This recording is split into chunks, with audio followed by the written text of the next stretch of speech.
लोगों के लिए कि हम लोग जहां भी हैं एक दूसरे से भेद नहीं करते, एक दूसरे से अलग नहीं होते, एक दूसरे का पहचान हम सबों में होता है।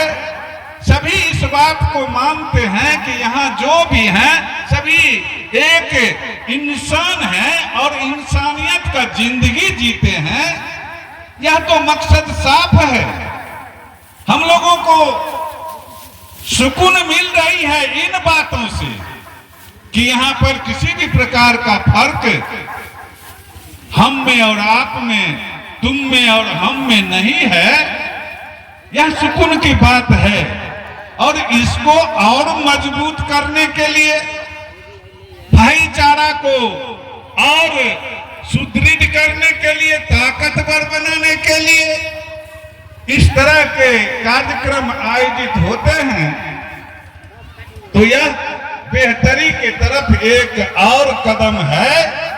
यह हम समझ सकते हैं, हम मान सकते हैं। हमारे